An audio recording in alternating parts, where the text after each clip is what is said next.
Shortly, the presiding officer, accompanied by the academic procession, will enter the graduation hall. Once they've taken their position on stage, Advanced Australia Fair will be played, and we invite you to join in the singing of the national anthem. Would you please stand for the academic procession?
Please be seated.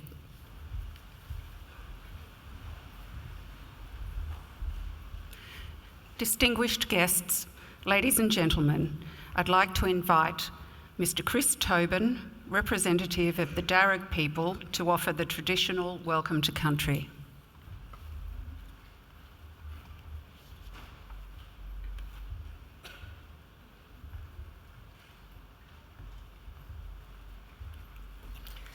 Thank you. Pujimulinul everyone, and Nalawa. Good morning and welcome to the lands of the Wallamedigal. I belong to one of the local Aboriginal families of the Darug people, the traditional custodians over this part of the country. I wish to firstly pay my respects to the country itself and its people, and to thank the university for their acknowledgement of us and the invitation to welcome you here this morning. That acknowledgement is important for our people and much appreciated. My family descend from Yarramundi, a respected elder and cleverman of the BREWER clan during the early years of colonisation. He saw that our survival in this new world could best be secured if we could learn more about it, And so he enrolled his daughter, Bulungari, or Maria, into the Native Institute, a school set up in 1815 by Governor Macquarie, offering formal education to Aboriginal children. Maria studied there for several years and used her newly acquired skills to lobby and ultimately to secure some land for herself and her family out along the Richmond Road. Other Aboriginal families soon joined them, and it became known as the Blackstown, where the present-day city of Blacktown gets its name. We are very proud of her, as I'm sure your families are of you here this morning. And with good reason. Your success is our success. Your advancement, our advancement. Now that was probably better understood in more traditional times when camp groups were smaller and clans abided by the strict sharing laws, which meant that the food that you caught and brought back was distributed throughout the rest of the camp. Your skills and good fortune were thus enjoyed by all. Your efforts literally nourished the rest of the community, and you in turn were looked after by them. Yes, we can live quite beautifully when we work together. Our Aboriginal ancestors certainly lived well in many respects, and I use occasions like this to offer them to yourselves as a model or a benchmark on how good to expect our lives today. You see, when Captain Cook arrived here almost 250 years ago, he encountered a people whom he described as one of the happiest people he'd ever met. Now, they were naked, owned nothing but the tools they carried, made their shelters from the bark of trees without cutting them down. They harvested food from the earth without excessive tilling or clearing. Now, these were not primitive societies. These were ancient cultures. So there was no slavery, no rich and poor, no rents or mortgages, and no homelessness. People cooperated to collect the resources that were needed, which were then shared out according to Aboriginal law. Our lands were maintained with fire and responsible harvesting. Our rivers and waterways kept clean and unpolluted, with people drinking out of them as they had done here for the past 20,000 years. So remember, this is not an ideal. This was normal life for the longest time for us, and not too long ago either. And there is no reason why we should expect less for ourselves and our children than what our ancestors enjoyed. Admittedly, there's a lot more of us. But we're a clever people, and there's still much magic in the world, I believe. So graduates, I would say expect great and wonderful things from your life. Life is normally good, and we are normally a happy people. Share your gifts with the rest of us, and keep following that beautiful spirit within you that got you this far. Do this, and I'm confident that together we can put together a country and a world that we can be proud of, and a future that is worthy of our children. We can all do our bit. I'll do mine now by winding up and letting you graduate. Just want to say congratulations to all of you and all the best in our collective futures. Thank you and welcome to country.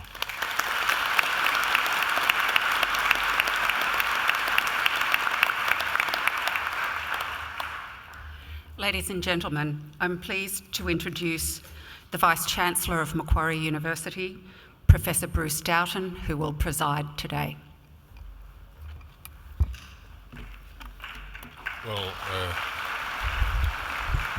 Well, thank you, Chris, for your warm welcome to country. It's always good to have you here, and I particularly appreciate the warmth of your welcome to your country and the informative nature of that welcome as well. I thank you again for being here today. Well, colleagues, guests, families and friends of our graduands, and most importantly, the graduands yourselves, it's a great privilege for me to welcome you here to this wonderful ceremony today. It's also a great pleasure for me to welcome to the University again the Chancellor, the Honourable Michael Egan AO, who is here with us. The Chancellor is on a leave of absence at the moment from his role, but it's wonderful to have you here, Chancellor, for this graduation ceremony. Thank you. I hope that today will be a very happy and memorable occasion for each and every one of you. I did see as I came into the auditorium today that I spotted a couple of small children, I think actually a small baby as well, and I want you to know that they are very welcome at this ceremony as well. We believe at Macquarie University that every celebration is made better by having children present. I'm a paediatrician by background, so please don't worry about any noise or commotion that young children might make. The Chancellor is a former politician, having served with distinction in the New South Wales Parliament as our longest serving Treasurer, and he assures me that he has seen far more rancour on the floor of the House of Parliament than any number of children could make. So children, if you're here, have a wonderful time, run around, make as much commotion as you like. All celebrations are better for having children present. So today, ladies and gentlemen, we celebrate the wonderful achievements of those of you about to graduate at this ceremony. Completing a degree is never easy. You need an intelligent and inquiring mind, determination and perseverance, and you need to make many sacrifices along the way as well. You've all worked very hard to get here to this day, and you have every right to feel very proud of your accomplishments. We at the university are also just as proud of those accomplishments, and I'm pleased today in this ceremony to be able to greet each of you and congratulate you personally. Now, I do want you always to relax. The Chancellor, when he presides, always urges the graduands to relax. There's nothing that can go wrong. You shouldn't be nervous. The only person who should be nervous today is me, because my boss is sitting over there, the man who hired me and the man who presumably can fire me. So I know there's a score being kept for how I preside at graduation. I already know the perfect 10 has eluded me because as I walked in, I was told that I hadn't reminded my colleagues up here to turn off their mobile phones. So please turn off your mobile phones, colleagues, if you haven't already done it. So nothing can go wrong. I mean, what's the worst that could happen? This might fall off as you come across to shake my hand, or you might trip over. That's why the Chancellor's here today. He's got lots of experience to plonk your cap back on your head and to help you get back up again. And he's got lots of people up here to help him as well. So don't worry, relax, have a great day. Now, I also want to especially welcome those over to my left and down the rear of the graduation hall as the invited guests of our graduands. The fact that you're all here is proof positive that you had a very profound influence, an important part in the lives of our graduands here today. So to our invited guests, family, friends and supporters, I offer you my warmest congratulations and welcome to you as well. Now, graduands, you may not realise that you are about to participate in one of Europe's oldest social rituals. If you were to pick a date in, say, 1500 AD and look at see what social institutions were existing then that are still existing today, there are about 60 such institutions. If you take away the Roman Catholic Church, the parliaments of England, Iceland and the Isle of Man, and 6 Swiss cantons or local government regions, the rest are all universities. So universities are very old organisations.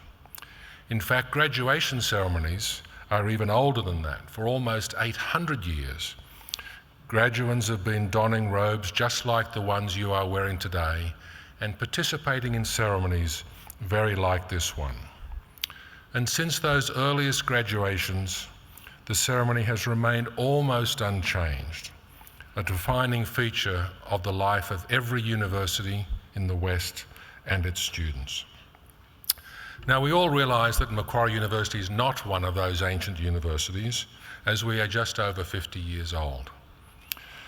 Though we are among the youngest universities in the world, we are very proud to take part in this time-honoured traditional graduation ceremony. Youth, however, I would suggest, does have its advantages. Macquarie is a very modern and outward-looking university. We are regarded as one of Australia's leading research-intensive universities, and we are continually progressing by extending our research, our course offerings, and improving our facilities. We now have more than 190,000 graduates spread across more than 140 countries. It's clear we're forward-looking and we're on the move as a university. However, some of the things that we value so dearly here at Macquarie University, I hope will not change. Over my now 6+ years in this role, I've had many visitors note to me the friendliness of our staff and our students, and I anticipate that will always be so at Macquarie University, And remember, graduands, you will always be very welcome to come back to the university. Now, ladies and gentlemen, we proudly take our name from what I believe is Australia's greatest colonial governor, Governor Lachlan Macquarie, a man whose greatness and achievements were never really acknowledged by his contemporaries, but only by the passage of time in history. Those of us educated in the New South Wales school system learned that Macquarie was a great builder, and certainly you see that as you go around downtown Sydney, some of the wonderful colonial buildings and out in the outskirts of Sydney as well. But I believe that his greatest legacy didn't have anything really to do with those buildings. It had to do with the ethos he established in the early colonial settlement, much to the annoyance, I would add, of the British authorities, of an egalitarian society. Because it was Macquarie's insistence that in the fledgling convict colony, there would be no distinction between the free man and the freed man. So if you had come to the colony as a convict and served your time, you were to be treated no differently than a man who had arrived as a free settler or as a member of the settled garrison. And we believe that is the foundation of the Australian notion of a fair go for everyone. And that is certainly the legacy here at Macquarie University, which we will always aim to maintain and honour. Now, notwithstanding on those fronts Macquarie's greatness, it is fair to acknowledge that some of his actions certainly would not pass muster today. Removing Aboriginal children from their families, even for the purpose of their own education, would certainly not be tolerated in our society today. And I wonder, graduands, how many things we accept today in our society that we will look back upon with shame in future years. One of the attributes that I certainly hope that every student who comes through Macquarie University learns is a capacity for moral and ethical reflection, and a yearning always to help right not only the wrongs of the past, but also of our own time. Macquarie University will always be a leader in teaching and learning, and a leader in the accumulation of wisdom, knowledge and understanding.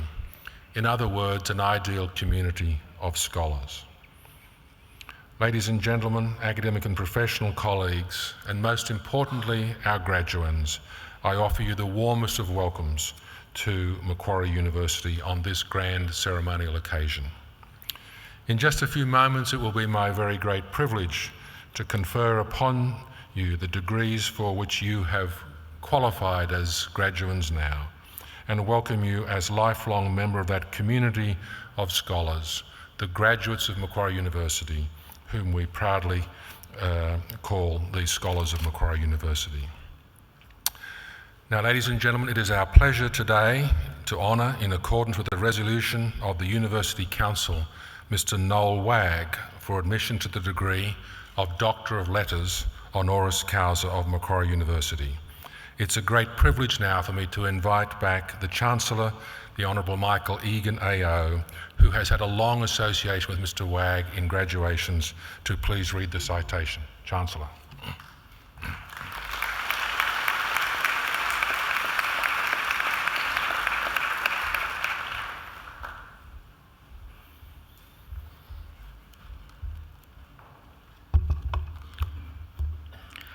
I invite Mr. Noel Wagg to stand for the citation.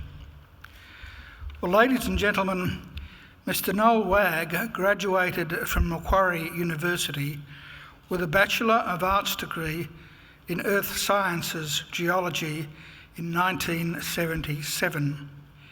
He worked for ACT Education in Canberra for over 30 years, from 1972 to 2002. In 1979, he participated in a 12-month Commonwealth Teacher Exchange Fellowship program, which took him to Wales and the United Kingdom, and in 1992, he received an American Host Foundation scholarship. Since retiring in 2002, Mr. Wagg has generously donated his time as a volunteer in a number of areas, including being a volunteer at the 2000 Sydney Olympics and helping the Red Cross in the oncology ward at Canberra's Calvary Hospital. Mr. Wagg, Mr. Wagg has also served as a member of the selection panel for Macquarie University alumni scholarships and has been a generous donor to the scholarship fund. Since 2011, he has been a volunteer at our graduation ceremonies. In recent years, he has stood on this stage prior to every ceremony and briefed every Macquarie University graduand on what to do. Considering that graduands are held over 2 weeks, twice a year, in other words, 4 weeks a year, this is an outstanding contribution of time and effort. The University is extremely grateful for Mr. Wagg's commitment, and it is not surprising that he is affectionately referred to on campus as the Dean of Graduations. Vice-Chancellor, it is with great pleasure that I submit to you Mr. Noel Wagg for the award of Doctor of Letters honoris causa in recognition of his generous support for the University's scholarship programs and for his fabulous work as a volunteer, contributing mightily to the success of these graduation ceremonies. Mr. Noel Wagg, in the name of the University Council and by my authority delegated from the Council as Vice-Chancellor, I admit you to the degree of Doctor of Letters honoris causa.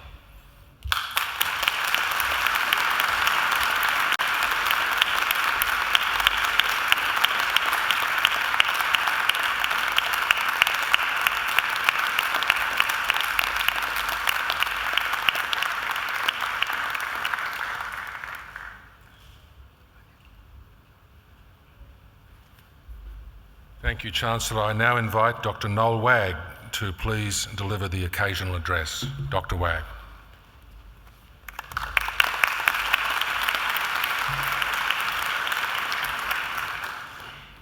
Vice-Chancellor, Chancellor, members of the University, graduands, family and friends, and especially my family. I was dumbstruck when I received a letter last November offering me this award, and it asked me if I wanted to accept it or I wanted to reject it. Now, who in their right mind would want to reject something like this, that I can wear this beautiful frock? But I do thank the University and deeply appreciate the gesture. Graduands, to you, it's a very special day for you. This is not my first graduation, it's my third. My first was in 1977, and I know the hard work that you've done to get this far. And I think your parents and friends have probably done as much, or maybe not quite as much hard work as you, to help you through the very, very difficult times that you have, providing coffee at the late hours at night, buying pizzas so that you can stay up and submit the assignment that was due yesterday. So my congratulations to them as well. And it's just unfortunate that they can't graduate. Well, they probably are graduating with you. Now, part of my remit today is to give you some words of advice that might help you in the future. And I don't know whether I can do that fully, because later on I'll explain why. But I know I'm talking to graduates of the School of Arts as secondary teachers, and I know I'm talking to business and commerce students as well. But I think what I have to say is relevant to you, because in your workplace you will become a teacher of some sort, whether as a mentor or running seminars or advising people within your department. But before I talk about that, I just want to explain or relate to you some of my experiences in my teaching career. But I'll just go back even a little bit further. I graduated from Campbelltown High School in 1963 with a leaving certificate, 5 years, not 6 years. At the age of 16, I went to Newcastle Teachers College to study as an industrial arts teacher.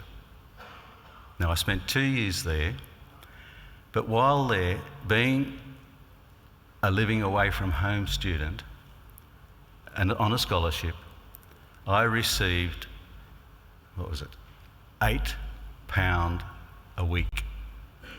£8. That's roughly $16, because then it was pre-decimal currency. If you were a home student, you were given £5 a week. Of my 8, I had to give 5 to my landlady, and I have £3 left over for beer and bus tickets. You could buy a few beers back in those days with £3, and if you spent too much, well, you just had to walk to Teachers College. Once I graduated, I had my first appointment, and that was at Batlow Central School on the southwest slopes of New South Wales. Some of you may know it, good apple country, Mountain Made. It used to be the canning factory. Now, just think to yourselves, ask yourself, well, I'm asking you, but you don't have to put your hand up. How much do you think my salary was at that time in 1966? My gross before tax, gross annual salary was a tad over $2,000. That doesn't sound much, does it?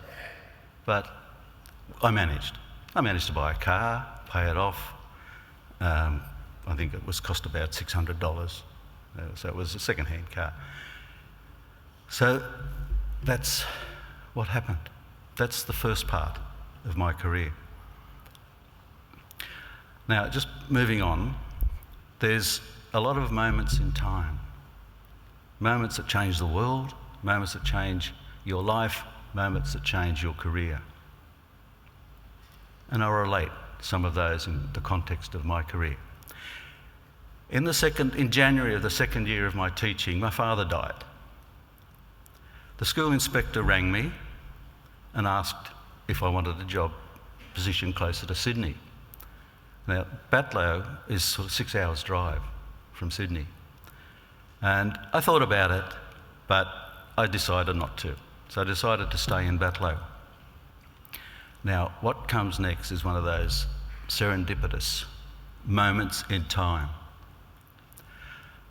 Students from Norfolk Island were visiting New South Wales, and they came to Batlow. They were billeted, and they had a pretty good time. And as you do with those sorts of arrangements, you invite that school to come back or to visit Norfolk Island, which students from Batlow did. Now, when the teachers came back from Norfolk Island, they related a story to me which was sad, but it did change the direction of my career. The industrial arts teacher on Norfolk Island had a motorbike accident, was transported to Sydney, but he died. So they were without a teacher. And knowing the school inspector as I did, I rang him and asked, could I take that position? And he said, are you sure? And I said, yes. And I quote, he said, it's yours. So in early 1969, I went to Norfolk Island. I spent 3 years there, and I had a great time. You know Norfolk Island, former penal settlement, now the home of descendants of Pitcairn Island and the mutiny of the Bounty. Christians, Evans, Quintals, Buffetts, and all of those. So, and as a penal settlement, it was not a very nice place to be. If you want to find out a little bit more about the penal settlement on Norfolk Island, read For the Term of His Natural Life by Marcus Clarke. It was pretty gruesome. And the stories we were told when we were there the convicts would do things against the law so that they could be hung. They chose to be executed rather than live in the conditions that they were living in. So it was pretty tough. So following that, I moved back to Australia and took up a position in Canberra. So we're looking at 1972 now. And it was a new school. I had to start a new faculty, but that was okay. I played rugby league on Norfolk Island, and you're wondering, well, 1,500 people, how many rugby league teams did they have? Well, they had 4 when I went there, but 2 weren't doing so well, so they united and became United. And I played for the United team. The other was blue, the other was red, and we were green. That were our names. And you're wondering, well, 3 teams, how could you have a season over, with 3 teams? Well, somebody commented, you probably played a semi-final every weekend, didn't you? And I guess that's right. So moving to Canberra, I met a fellow referee. Oh, I took up refereeing. Sorry, I should have said I wanted to play, but the guys were too big for me. And I took up refereeing. And one of the referees was a teacher. And he explained to me of a scheme whereby teachers from the Commonwealth could exchange with teachers in other Commonwealth countries. And as the Chancellor has said, I won a scholarship, Commonwealth Exchange Teaching Scholarship, or Fellowship as they called it, to the UK. So we travelled, the family travelled to Wales, Cardigan. We had a 12-month assignment over there, and that was fantastic too. I learned a lot, working in a different system, and I had a great time. And of course, it enabled us to travel and camp through Europe during their summer vacation. Now, and then just one more thing. In 1974, the Commonwealth Teaching Service was created, and we had the choice of staying in Canberra, joining the CTS, or returning to New South Wales, and we chose to stay in Canberra. So I spent the next 30 years in Canberra, and we've never regretted it. Now, what words of advice? Well, I retired in 2002, so I'm really not up with current trends in education, although I do know from my sister that admin is just snowballing and the paperwork is just unbelievable. So whether that's an upper or a downer, I would consider it a bit of a downer. But what words? Okay, I can make some observations. Firstly, I want you to think about the number of vocations, trades, occupations, professions that are represented here today. Okay, there might be 30, there might be 40, there might be 50, there might be more. Think, you are responsible for people who will move into those trades and professions as they grow older. You will develop their skills, you'll give them information, and hopefully you'll be able to instill integrity and honesty. And as educators, that is a great role. It's a great honour to be able to do that. Secondly, sometimes as a teacher, you don't get a lot of credit, particularly from the students, because you're on one side of the fence and they're basically on the other side of the fence. But as they mature, and for some reason I found this, that about the end of year 9 and they move into year 10, I think they must take a maturity pill, because they're totally different in year 10 as they are in year 9. But if you think they don't appreciate what you do, they do appreciate it. I'll name 2 occasions. One was at a graduation at the end of the year.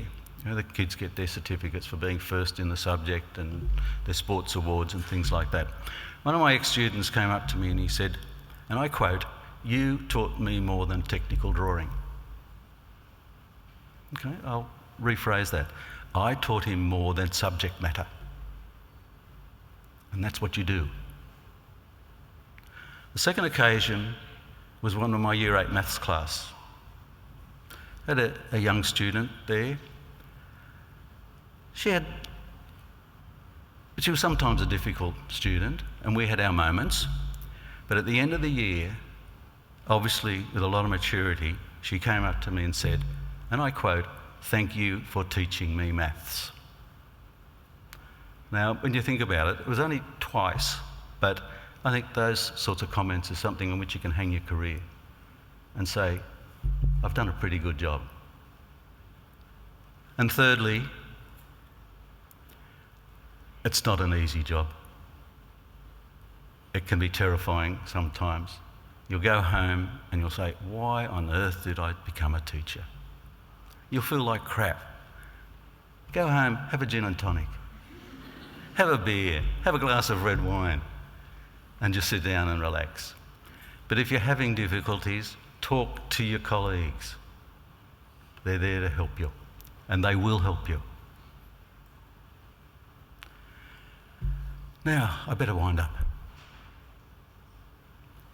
I said I graduated in 1977. I was an external student. I used to have to come up here every school holidays. And we only had 2 sets of school holidays. We only had 3 terms then. And from 9 in the morning till 9 at night for 12 consecutive days, we'd be working. Biology up there, chemistry up there. And it was tough going. I remember in one minute, I was doing mineralogy, and you're looking down microscopes at all these colours. And I'd go home and I'd try to go to sleep, close the eyes, and what do I see? A kaleidoscope of minerals.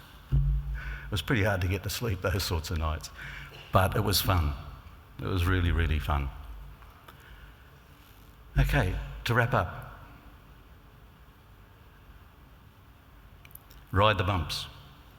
You'll have a lot of them. Ride the bumps. Stay calm. Seek support.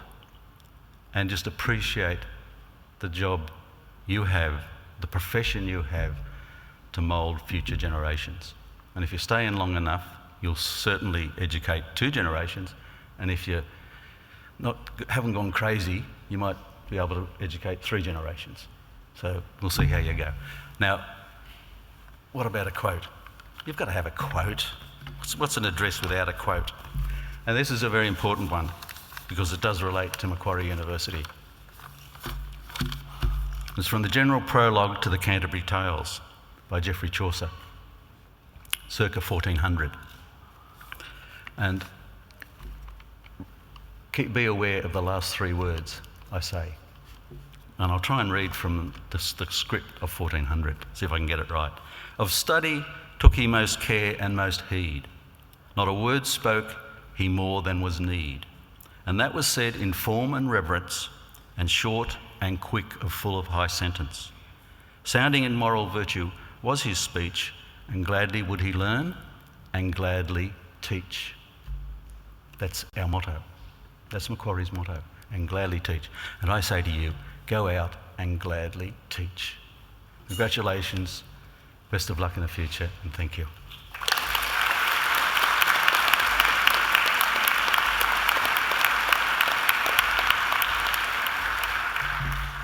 Well, ladies and gentlemen and graduands, we certainly there have in the finest tradition of speaking deeply from the heart of experience. And I think the notion of reminding us all that no matter what profession we are in, there is a responsibility and a calling to teach, to help those who are around us, to help those who come after us to be successful, is certainly a very, very wise piece of advice from Dr. Noel Wagg. And I can certainly attest to that from my own career as well, that it is a great privilege to have that role. And it's not just about the profession of school teaching. Whatever discipline we're in, whatever profession we're in, there is a great role for the teacher in those professions. Ladies and gentlemen, please join me again for thanking Dr. Noel Wagg for a terrific address.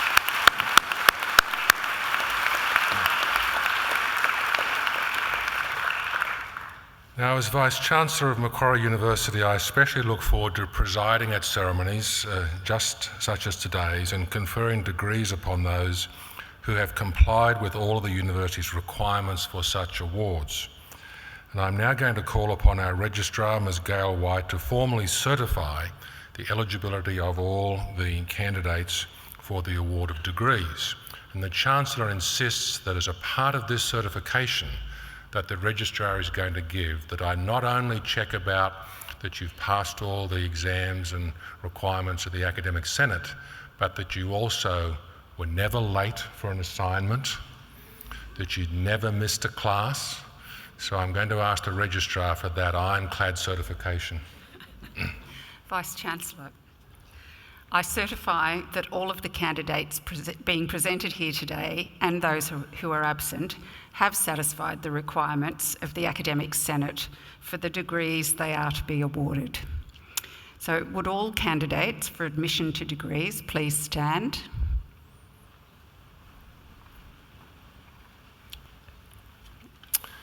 In the name of Macquarie University Council and by my authority delegated from the University Council as Vice-Chancellor, I admit each of you present and those who are absent to the degrees for which you have qualified. Graduates, congratulations.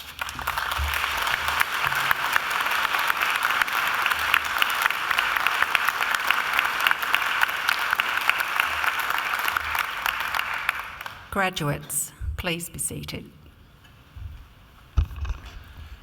Vice-Chancellor, the graduates at this ceremony are from the Faculty of Business and Economics and the Faculty of Human Sciences.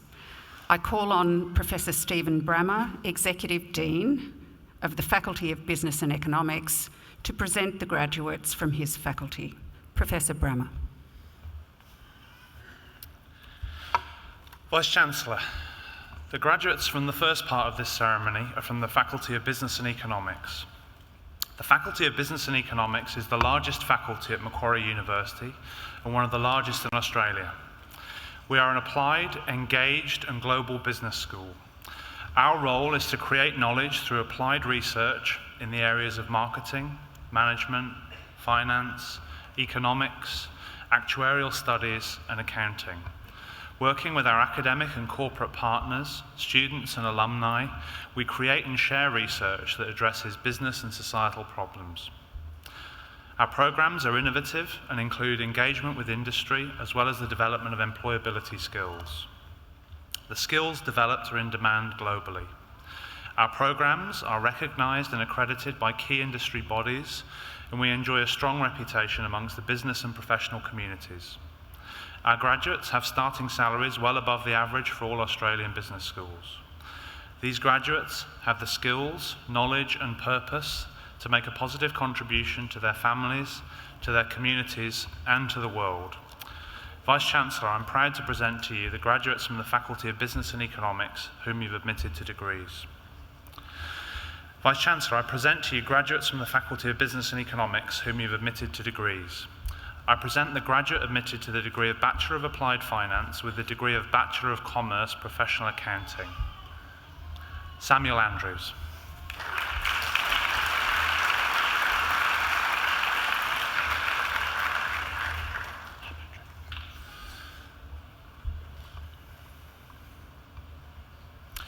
I present graduates admitted to the degree of Bachelor of Business Administration with the degree of Bachelor of Arts. Patrick Andrew Brewer.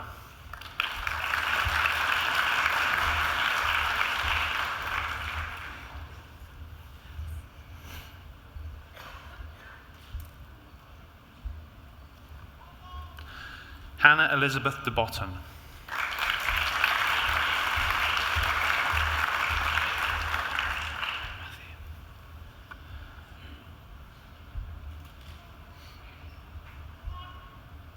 Matthew Dean Hadland.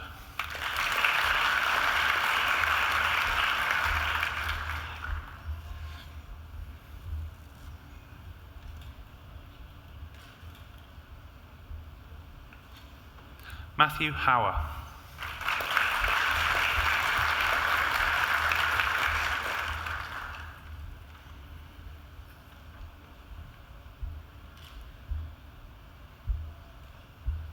Alana Koons.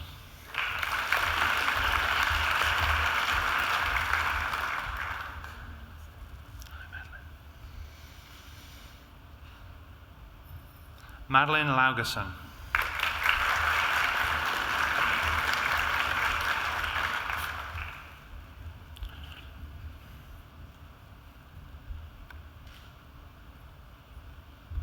Jennifer Leo.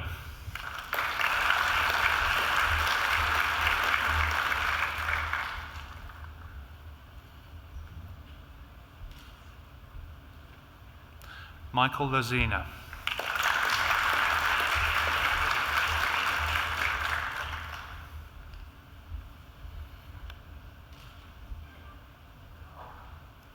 Robert David Marchant.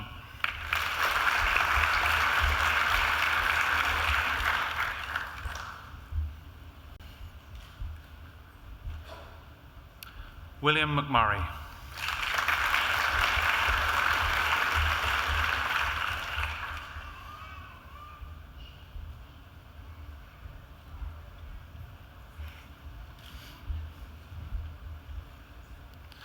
Caitlin Alexandra Molesworth.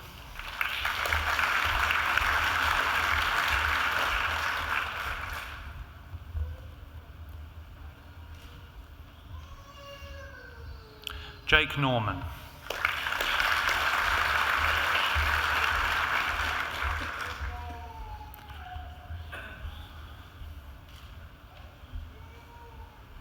Rhiannon Louise Price.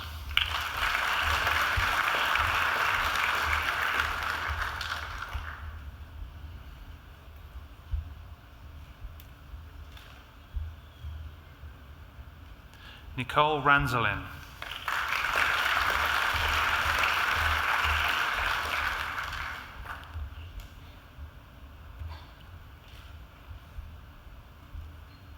Gautam Shinde.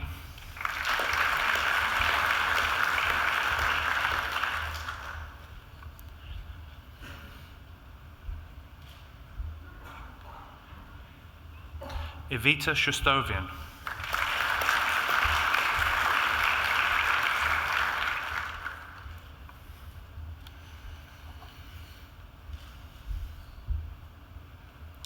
Lisa Smith.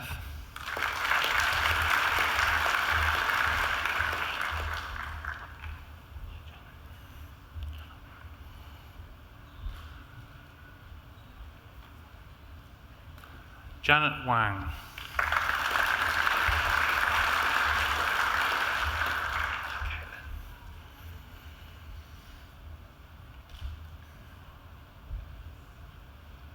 Caitlin Woods.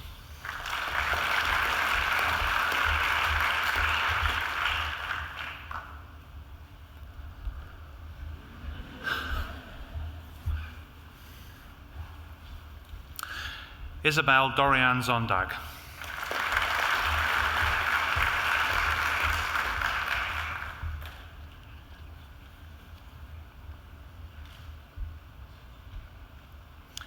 I present graduates admitted to the degree of Bachelor of Business Analytics. Carrie Ying Xuan Chung.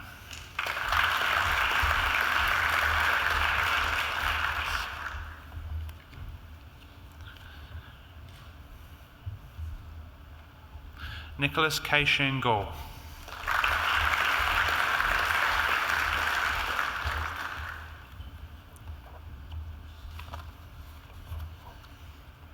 Desnika Ashley Kumar.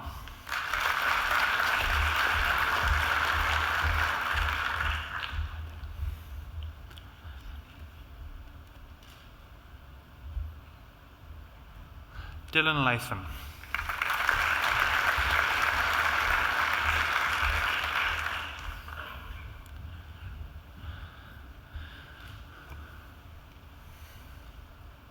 Damien Eric Palmer.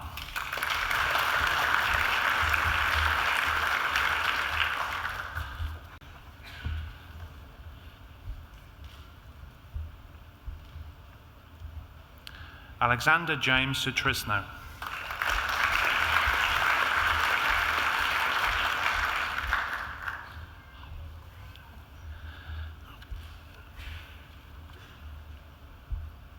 Ngop Nyeong Jeong.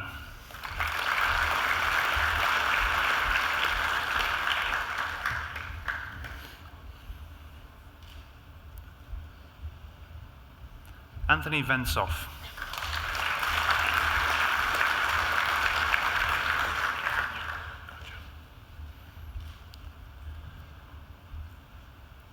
Wanglun Dylan Zern.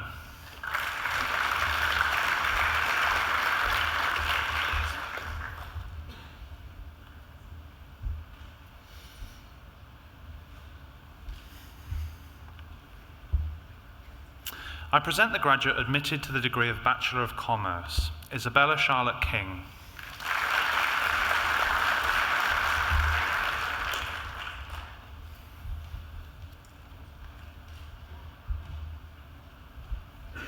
I present graduates admitted to the degree of Bachelor of Commerce, Professional Accounting, Annie who has been awarded the Macquarie University Award for Academic Excellence.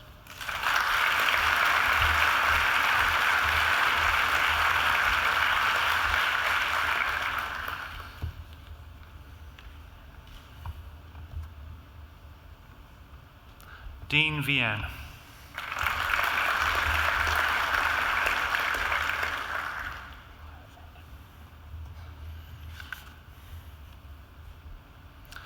Alexander James Walton.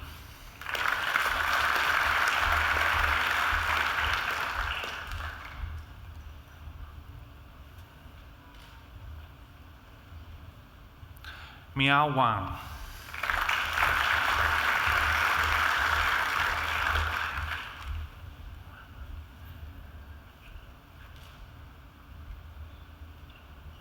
Rui Wang.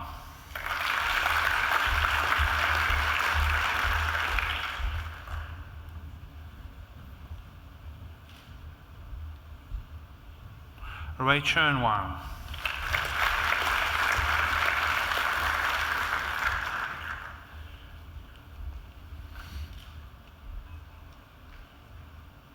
Xiao Tian Wang.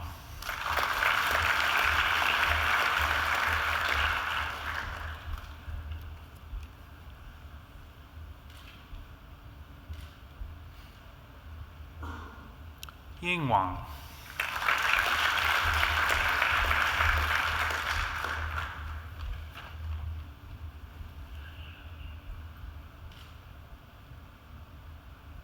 Yue Sheng Wang.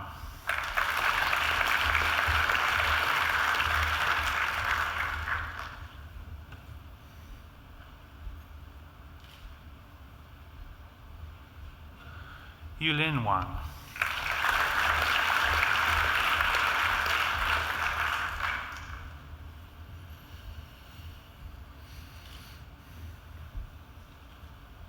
Alexander Whitford.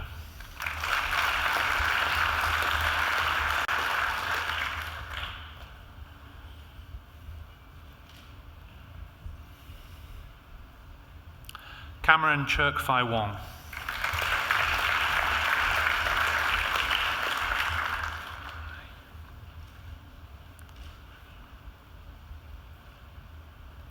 Huang Yu Wu.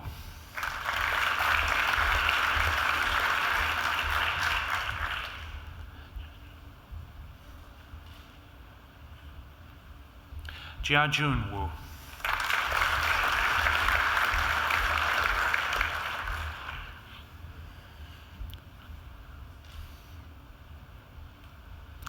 Lang Yi Wu.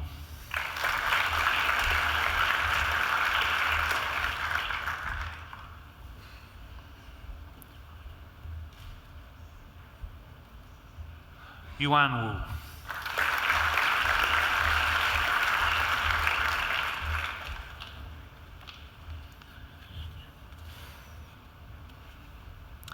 Yunqing Wu.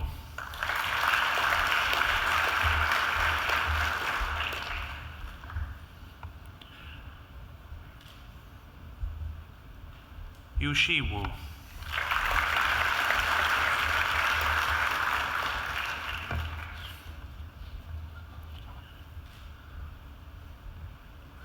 Yu Yan Wu.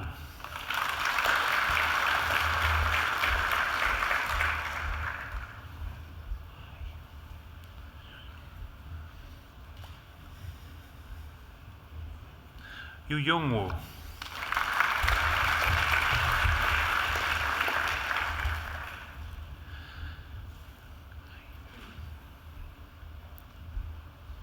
Yachi Young.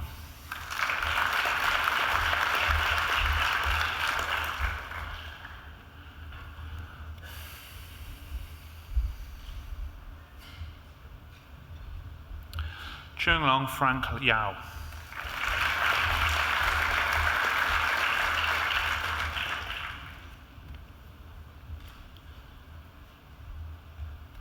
Ahmed Yassin.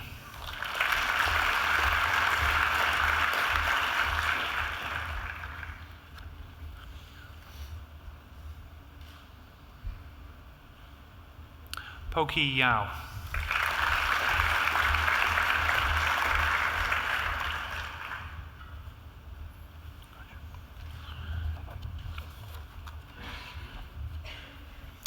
How are you?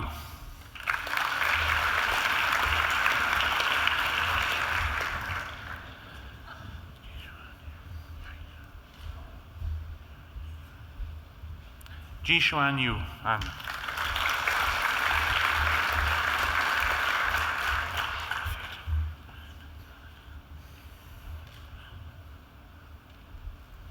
Rafid bin Zahid.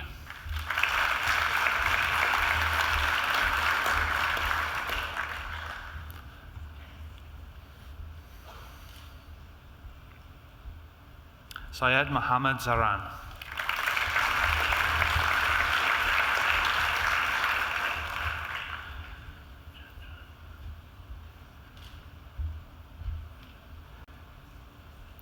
Chen Zhang.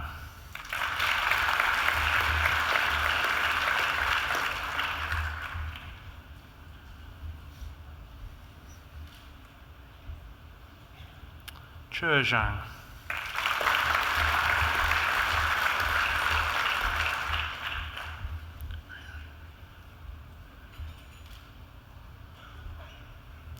Fuyu Zhang.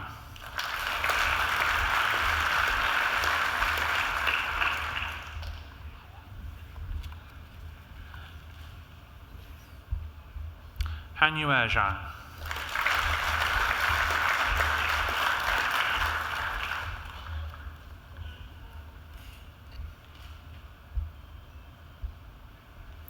Mingxin Zhang.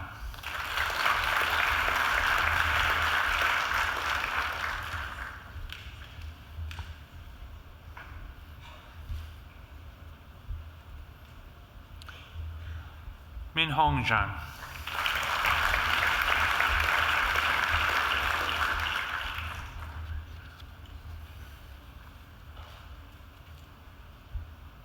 Rueben Zhang.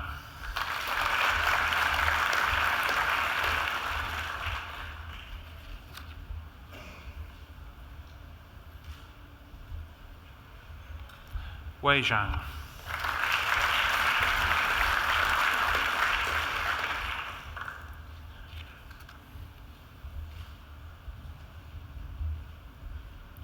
Yi Teng Zhang.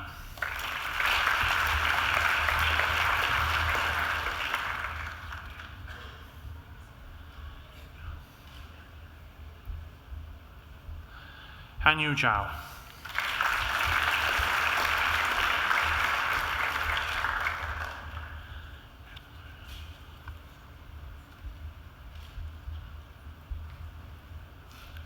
Shu Bo Zhao.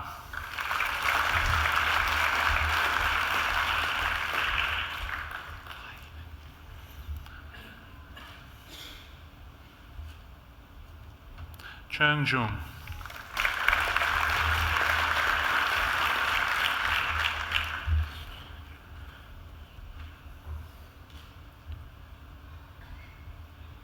Yu Jianzhong.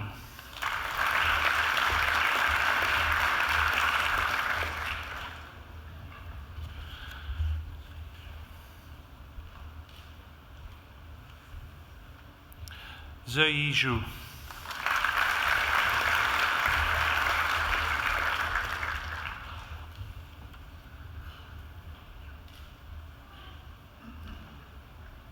Jing Yi Zhou.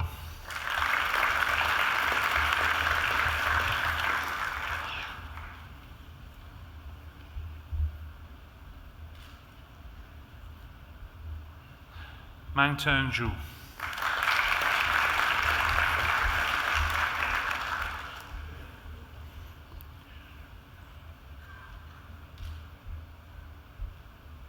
Shu Yu Ju.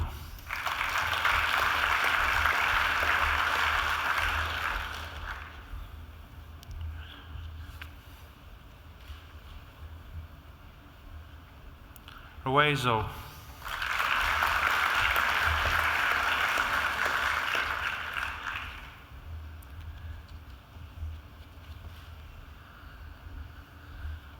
I present the graduate admitted to the degree of Master of International Business with the degree of Master of International Communication, Akshay Kumar Agarwal.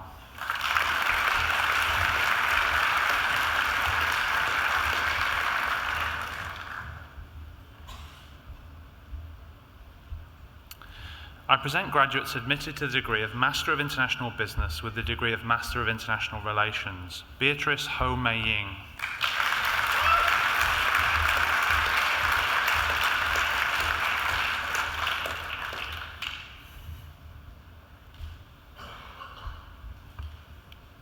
Simranveer Singh Pateja.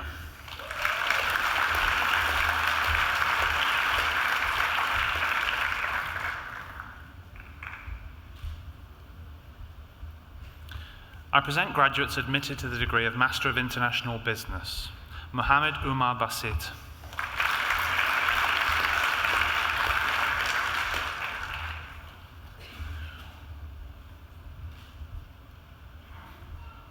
Hao Peng Hu.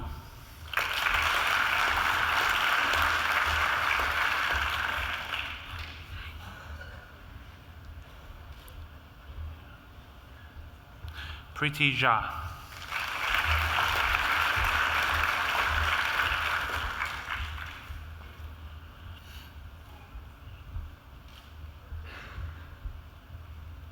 Ulina Pankaj Kode.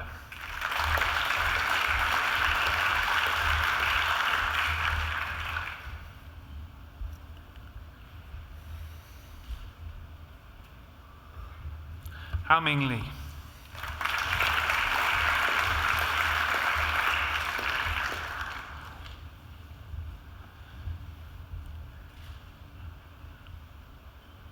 An Wu Liang.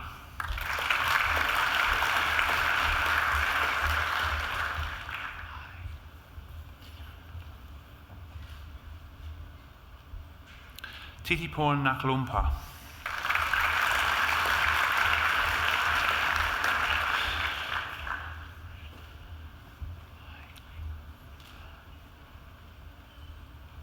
Murala Krishnan Ramesh.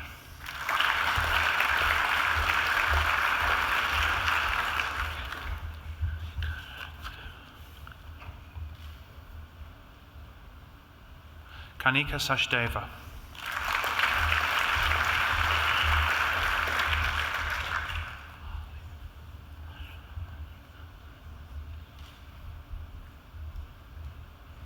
Harshvardhan Shrikant Sangpal.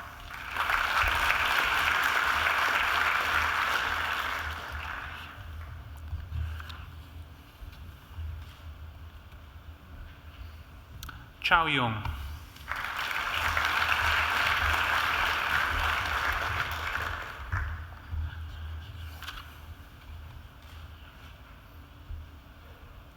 Kai Kwan Zhang.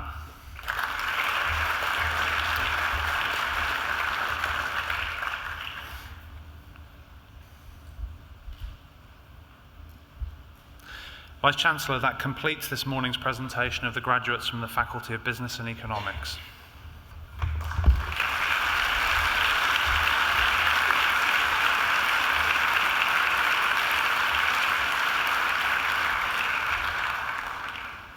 Thank you, Professor Brammer. Vice-Chancellor, I now call on Professor Simon Handley, Executive Dean of the Faculty of Human Sciences, to present the graduates from his faculty. Professor Handley.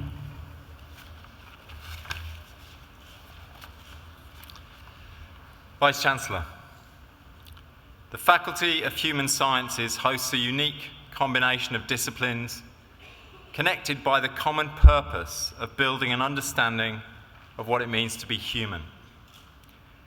Our departments of educational studies, linguistics, psychology, and cognitive science offer innovative and interdisciplinary teaching programs and research strengths in learning, behaviour, mind and language. We aspire to develop a deeper understanding of the human experience and deliver graduates with highly developed professional and personal skills. The Department of Educational Studies is a world-leading provider of initial teacher education, as one of the top 100 education departments worldwide. It is shaping the future of teacher education through transformative learning and research across the lifespan.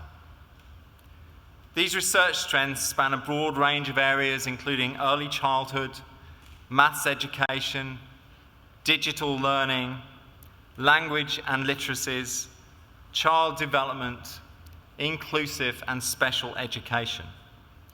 Macquarie's researchers are uniquely positioned to help address the complex issues that define the future of humanity. Our most recent news is that we have launched the Academy of Continuing Professional Development in Education.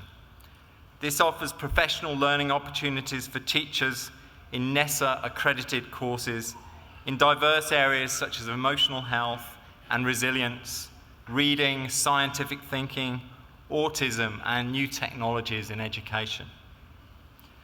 Our Department of Educational Studies is changing the lives of future generations through exceptional research on children's learning, the provision of sector-leading professional development for teachers, and most importantly, through its training of the best future educators in Australia.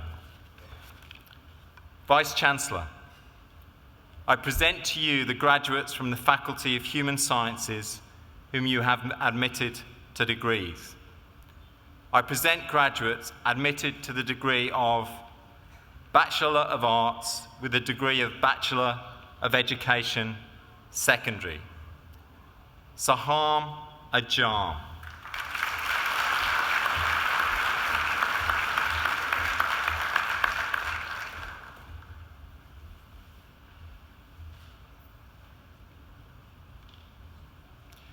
Suega Gizem Aga.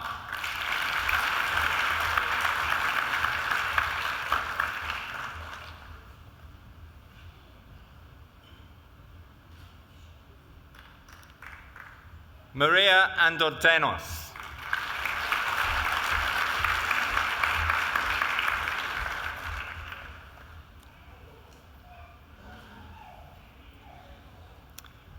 Rachel Andreasen.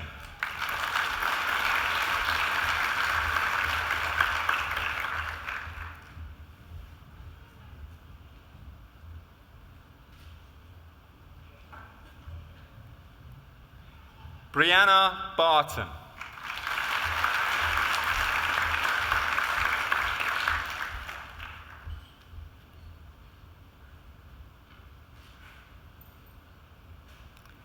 Loveleen Kaur Benipal.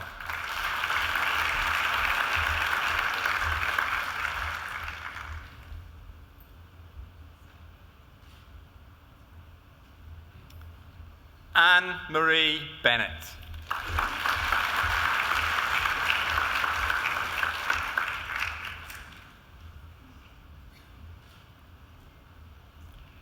Nicole Suzanne Salkar.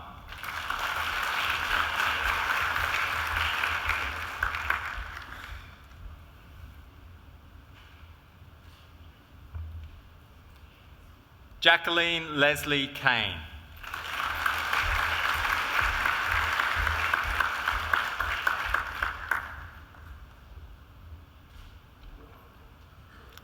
Alexander Chafai.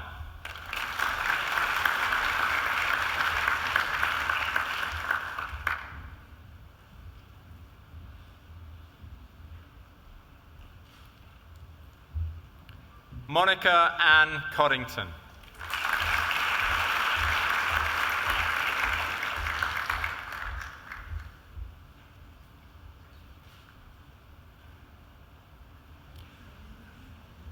Cameron Edward Croeza.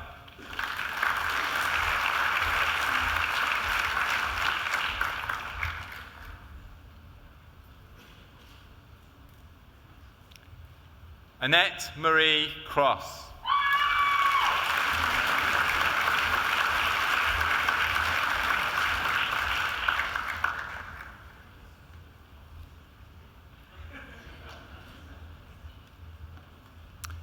Columbagay Kiara Ruth da Silva.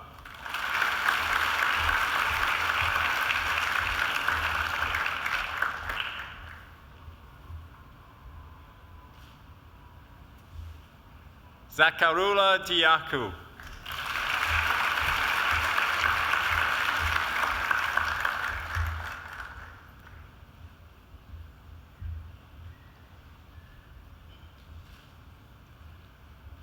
Sarah Ann Din.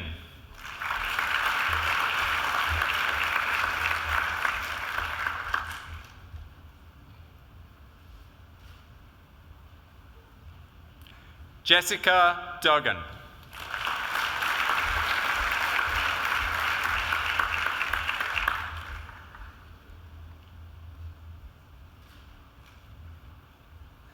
Hannah Pieta Ellis.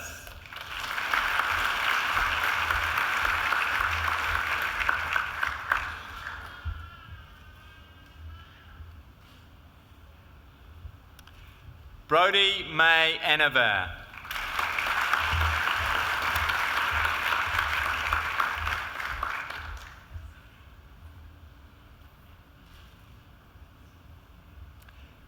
Benjamin John Faulkner.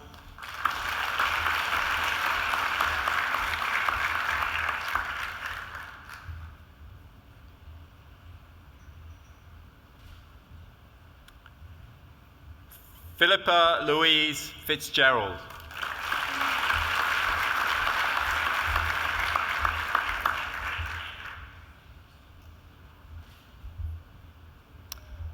Rebecca Ford.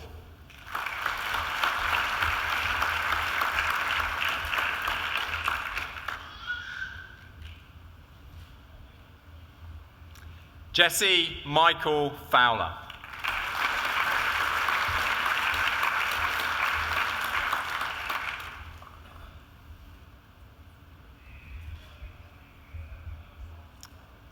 Francesco Getzios.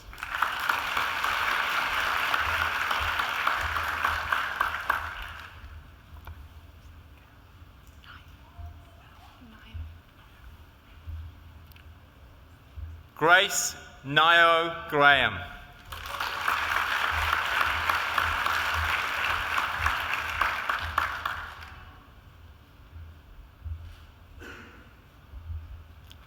Kit Alice Hamilton.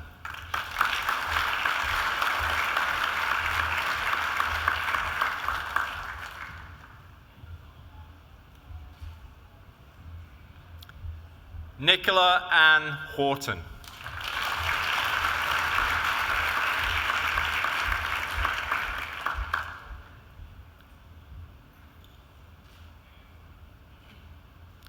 Elizabeth Hitches.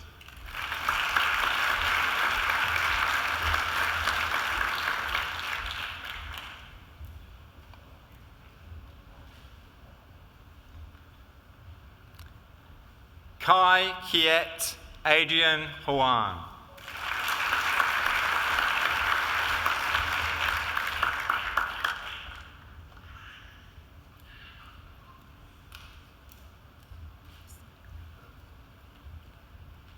Cindy Jer Huan.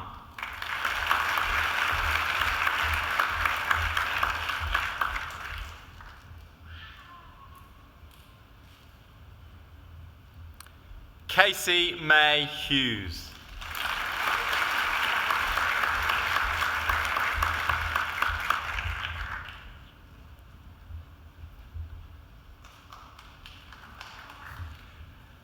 Cara Isabella Jones.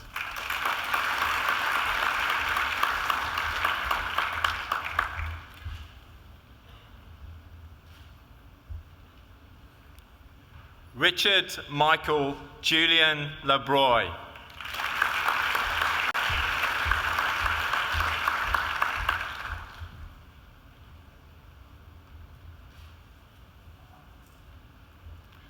Shanlina Lam.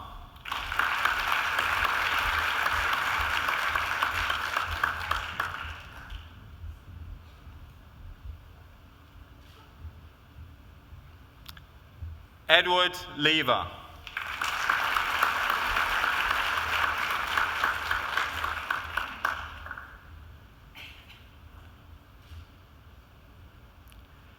Daniel Sang Ho Lim.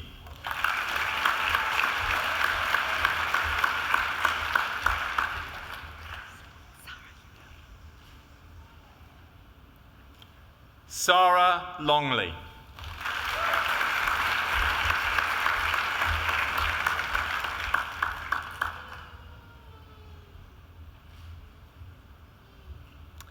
Sandra Marchinak.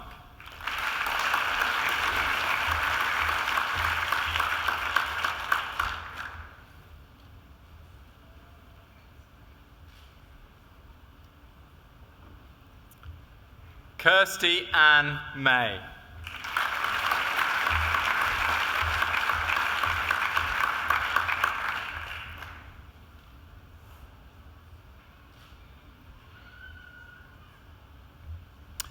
Marina Mikhail.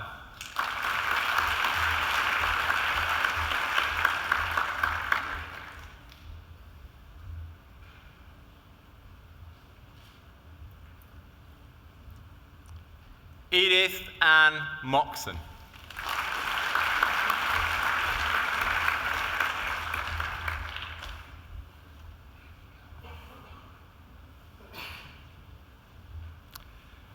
Jared Anthony John Palmer.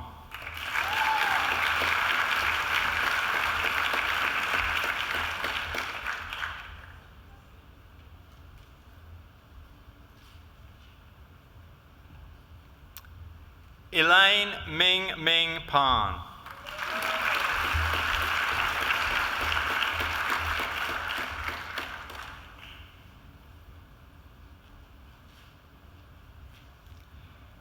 Thomas Leo Paykel.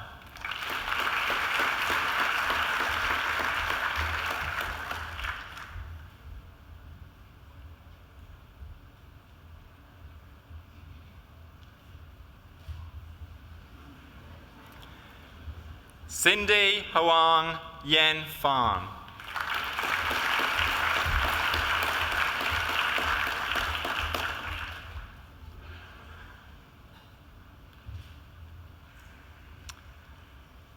Ka-Ying Vivian Poon.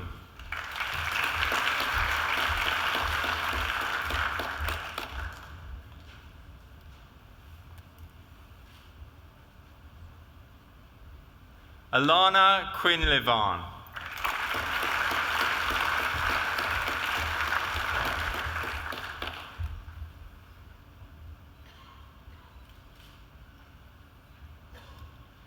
Jessica Ramazani.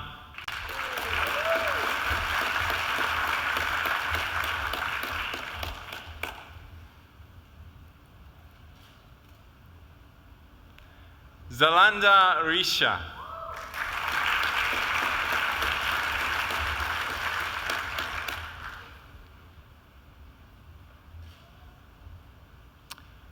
Victoria Rafalo.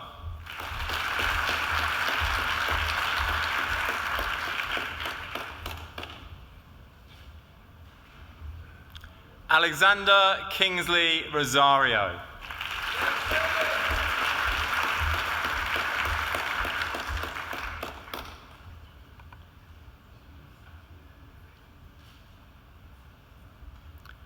Brooke Alice Skinner.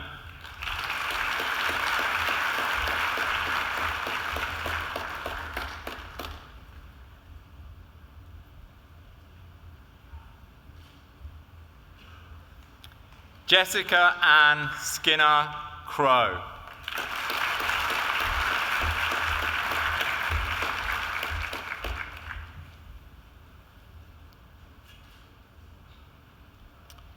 Susan Margaret Strom.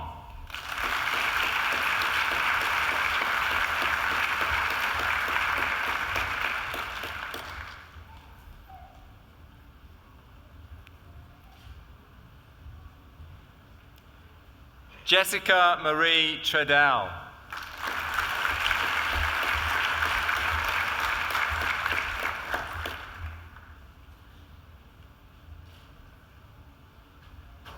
Paula Sigunis.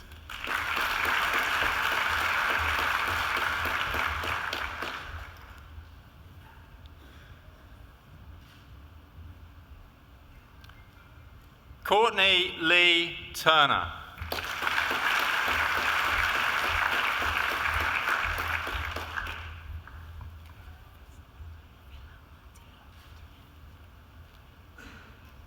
Danielle Villamonte.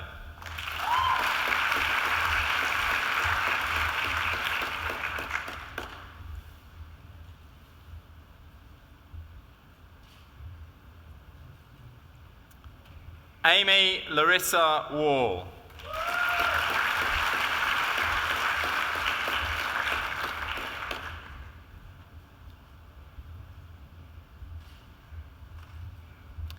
Taylor Watkins.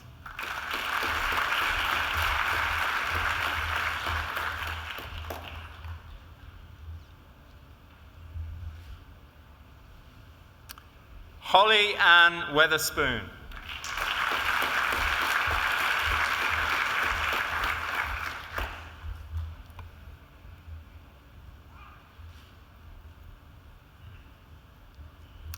Lissa Camille Woolven.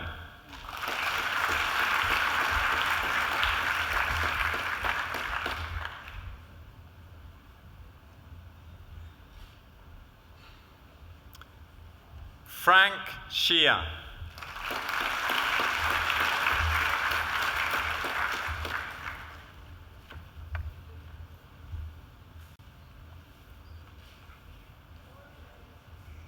Vice-Chancellor, I present graduates admitted to the degree of Bachelor of Science with the degree of Bachelor of Education, Secondary. Alexander Adams.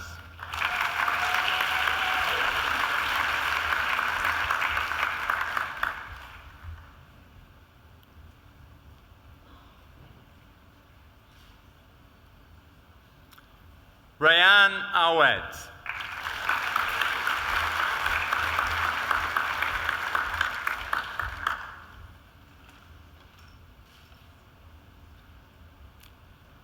Cameron James Bayer.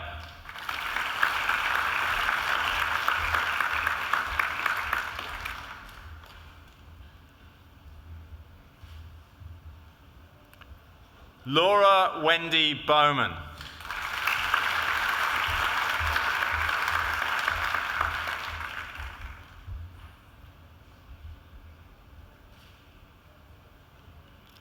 Cameron Peter Bragg.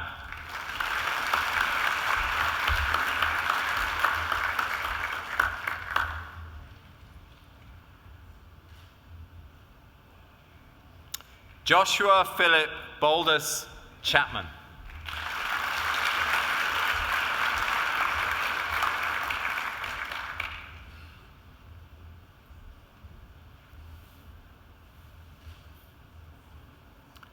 Curtis Robert Coggins.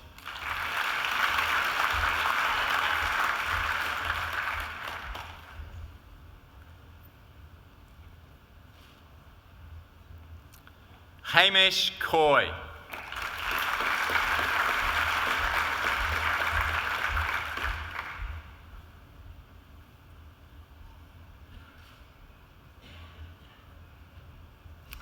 Daniel Emilio de Andrade.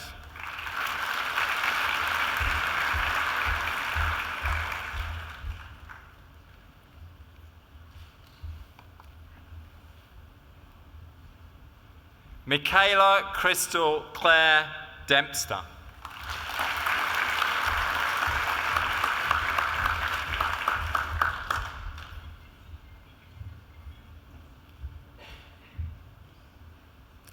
Jackson Grace.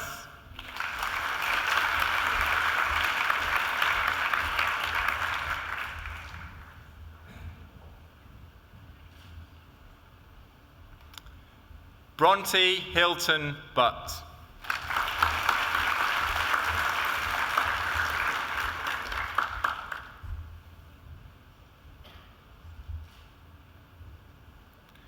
Tasvinder Kaur.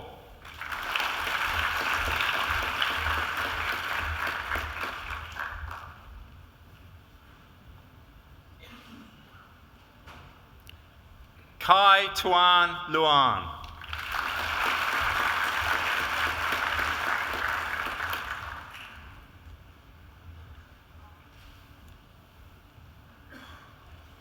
Dinacha Runald Michaud.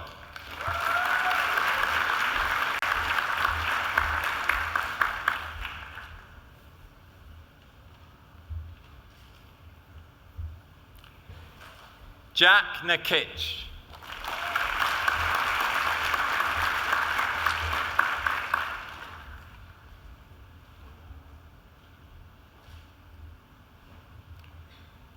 Jared Don Parkinson.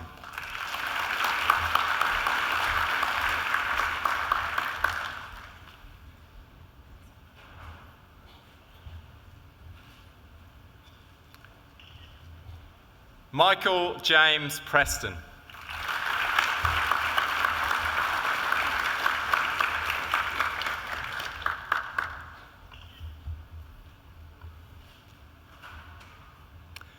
Vice-Chancellor, I present graduates admitted to the degree of Bachelor of Education, Secondary. Pinar Maryam Akin.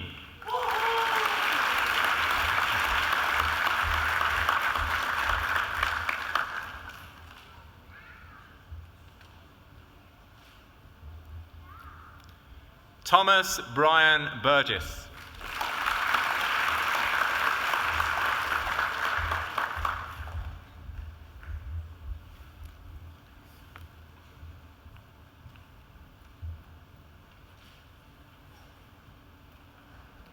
Sarah Bray Carmen.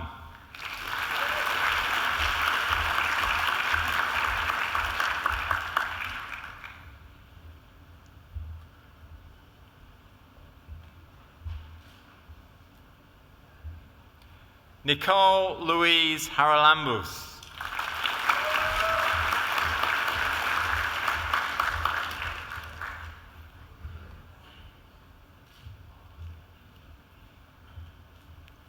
Jiayun Huang.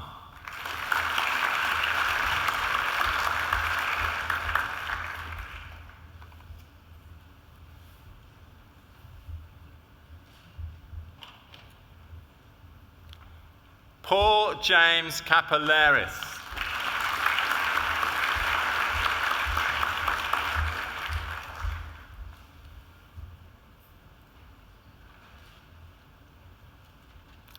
Yemen Kasim.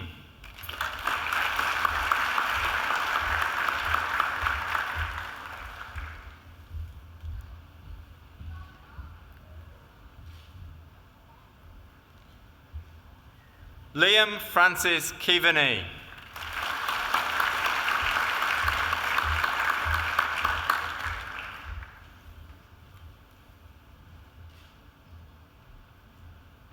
Ha Mai Anna Man.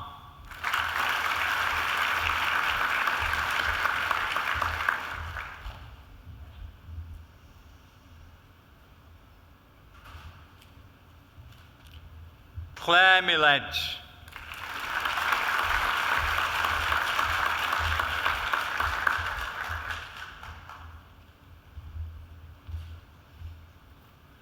Sarah Ann Miranda.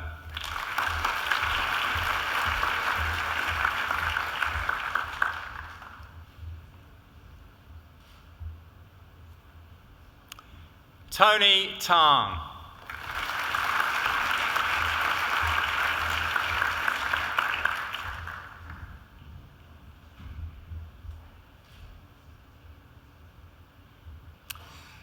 Alicia Veronica Townsend.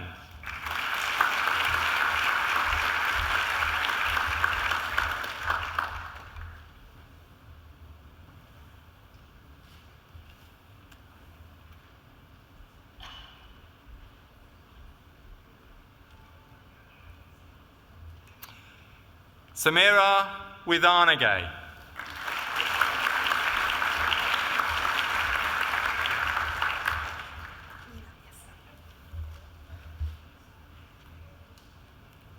Nina Wang.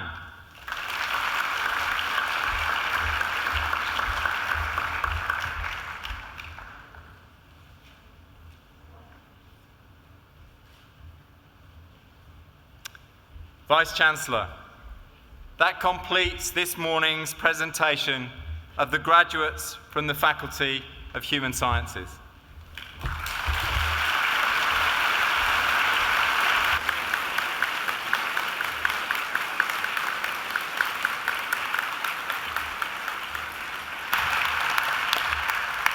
Vice-Chancellor, I call on Ms. Beatrice Ho Mei Ling, who has graduated today with a Master of International Business with the degree of Master of International Relations, to speak on behalf of the graduating group. Ms. Ho.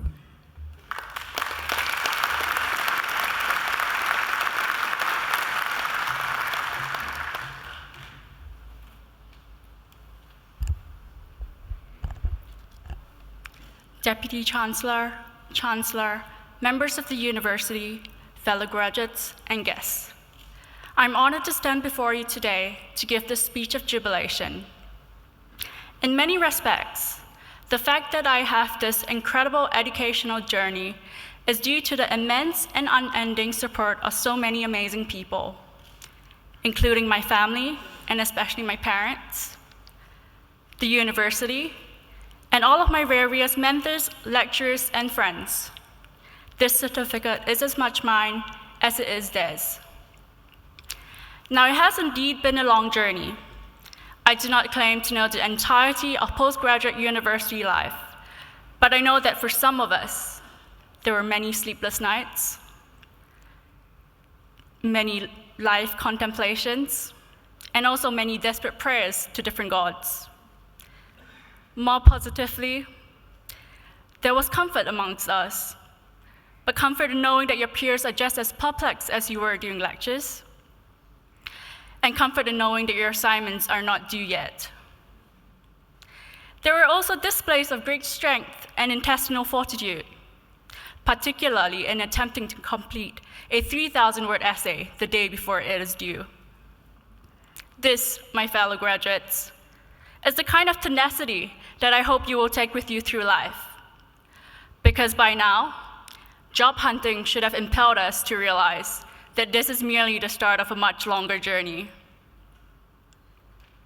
One that we should look forward to. But if we are going to figure out where we are going, it is good to know how we've came to be. I grew up in a big family. There were 7 of us children. Growing up, my father always emphasized the importance of education, and he worked extremely hard to ensure that each of us had the opportunity to do so. For him, education is a source of independence, and importantly, a paradigm of morality. I simply thought that it would look quite nice to have those extra alphabets behind my name. But all jokes aside, in today's world of relative exorbitance and rigid social constructs, it is all too simple to forget the fundamental principles of being a good human being.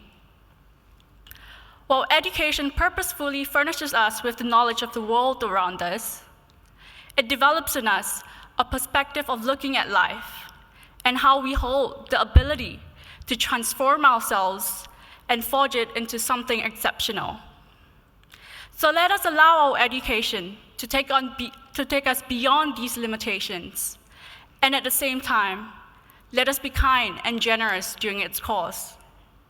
For we are equipped to advance, but we should not forget those who are not.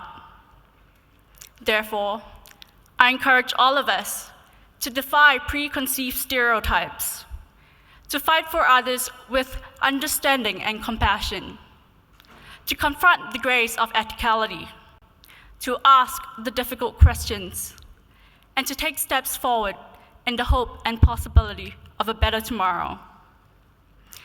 Now, I do not promise that it will be an easy onward journey, because there will be times when we struggle. But when we face challenges along the way, I hope we can acknowledge our blessings and use our perceived failings for profound reinvention. After all, we are all on our own timelines. And it is when we are out of our comfort zones that we are able to grow the greatest. On that note, congratulations, class of 2019, we made it. May we all be able to buy both smashed avocados and own our own homes. Thank you.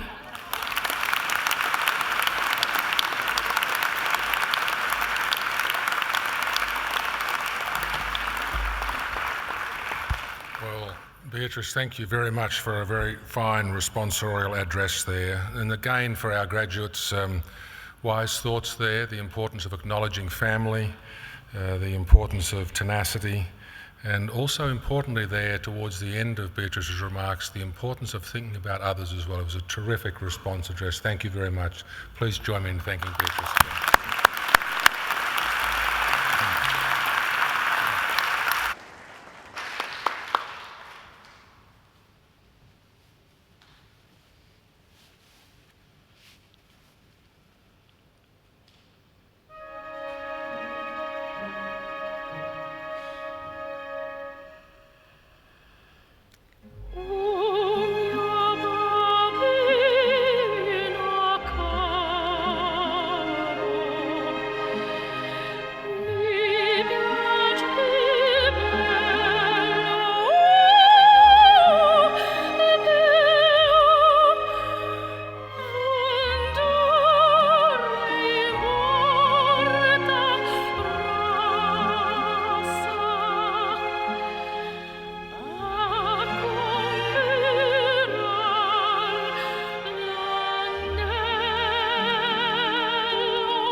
Ladies and gentlemen, that superb operatic voice is the voice of Ms. Angela Brewer, and we're very fortunate to have Angela here today. In fact, graduates, you're very lucky to have Angela here. She sings at most graduation ceremonies. On the occasion she can't sing, it's still okay, because the Chancellor will sing, and I've actually heard him sing at graduations, but if the Chancellor can't sing, then I have to sing, and that's really bad. So we're very fortunate to have Angela here today. Please join me in thanking her again for a wonderful aria.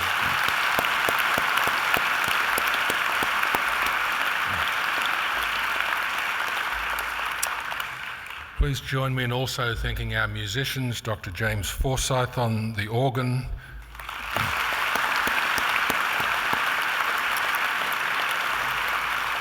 and Ms. Melanie McLaughlin on the trumpet.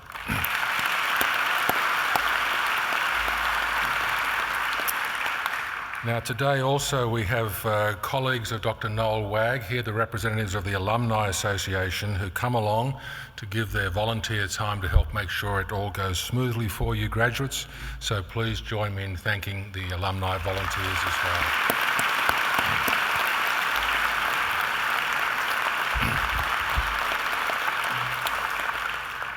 Graduates, this ceremony marks a change in your relationship with Macquarie University, but it certainly does not represent the end of your association with us. From today on, for the rest of your lives, you are part of that larger family of Macquarie University, those 190,000 plus Macquarie alumni spanning the globe. We will keep in touch with you through the Alumni Relations Office and hope you will come back here to visit the campus, to attend alumni events, undertake more study, or perhaps just have a wander around our beautiful campus. Graduates, the award of a university degree carries many opportunities and privileges, but like all privileges, it also does carry responsibility. I urge you to commit yourselves to a program of lifelong learning and inquiry. I urge you to set ambitious goals for yourselves always. I urge you to continue the hard work that has already brought you this far. I also urge you to always think about how you might help others along the way as well. You don't have to do much sometimes to make a very big difference in someone else's life. And you don't have to be Einstein to change the world either. Sometimes a very simple gesture or a kind word can mean an enormous amount to the recipient. So I urge you to always give thought what you can do for others along life's journey. I challenge you to continue to exercise sound judgment and initiative, and to always be generous with your practical advice and wisdom to those around you. My hope is that as Macquarie University graduates, you will use what you have learned not only for your own betterment and the betterment of your family, but also the betterment of your communities as well. And in all you do, I urge you to uphold the good name of Macquarie University. I hope you'll always remember as well, graduates, the people who have helped you out along the way to get to this wonderful day, many of whom are here with us today. So to acknowledge their contribution and to thank them for it, I'm going to ask you to do a couple of things for me. First of all, I'd like all the new graduates to please stand. Now I'd like you to place your testimers on the seats behind you and turn around to face your families and friends, and I invite you to give them a mighty round of applause in thanks.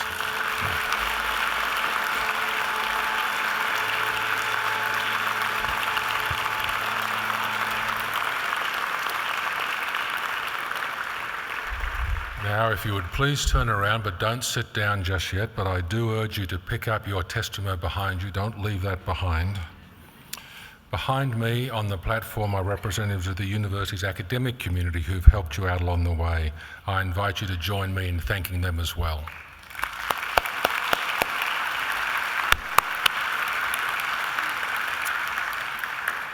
Now, graduates, please remain standing, but as we will soon be leaving the graduation hall with the official party, followed by the graduates.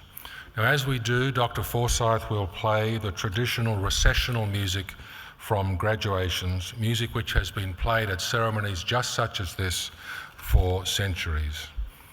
An age-old set of Latin lyrics is with this music, which begins Gaudeamus igitur, nos habebit juventutum. In translation, this ancient verse reads as, "Therefore let us rejoice, for we will always be young."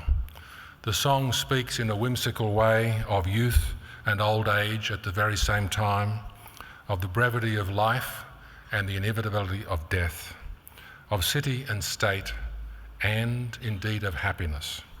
Again, to the newest graduates of Macquarie University, my warmest congratulations and every best wish for your futures to be filled with success, satisfaction, and most importantly, happiness. Now, might I ask everyone to please stand.